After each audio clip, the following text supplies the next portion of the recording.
हमारा ये मानना है कि जब एक महिला, एक पत्नी पुलिस स्टेशन में जाती है तो वो क्यों सत्यवादी राजा हरिश्चंद्र की बेटी मानी जाती है और सारे पति क्रिमिनल माने जाते हैं? क्यों वो लाइन लगा के 10 तरह के इल्जाम आरोप लगाती है और वो सारे के सारे सच माने जाते हैं? क्या ब्रेन मैपिंग होती है इससे पहले? उनकी किसी तरह की ब्रेन मैपिंग नहीं होती। और हस्बैंड और उसके रिलेटिव्स चाहे कानपुर में या कैलिफोर्निया में बैठा हुआ है, सबके नाम लाइन लगा के लिख दिए जाते हैं और वो सारे के सारे अरेस्ट कर दिए जाते हैं। अगर 6 लोगों के वो नाम लिखवाती है, वो 6 के 6 लोगों का जमानती हमें ढूंढना पड़ता है। उनकी जमानत होती है, वो भी टेम्परेरी होती है, फिर उसके बाद जाके केस चलता है।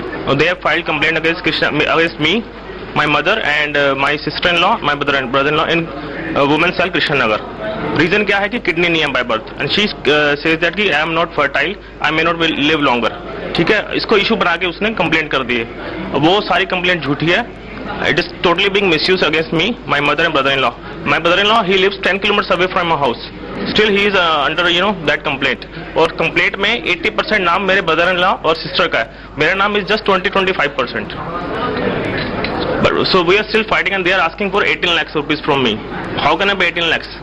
And they have already taken 5 lakh rupees from me. 498A domestic violence वगैरह, इसका ये assumption है कि जो वुमेन है वो झूठ नहीं बोल सकती है, क्योंकि इन 498A में उसको कोई प्रूफ देने की जरूरत नहीं है, कुछ भी सबमिशन देने की जरूरत नहीं है। और जो आदमी है उसे प्रूव करना है कि वो इनोसेंट है। वो 7 साल तक लटका रहेगा, हैरेसमेंट होगी, पुलिस लड़की को फेवर करेगी, हर तरीके का एवरी पॉसिबल हर तरीके का हैरेसमेंट होगा। अगर लॉ बायस्ड होगा तो जिसके फेवर में वो बायस्ड है तो वो हमेशा यूज करेगा, चाहे आदमी हो चाहे औरत हो।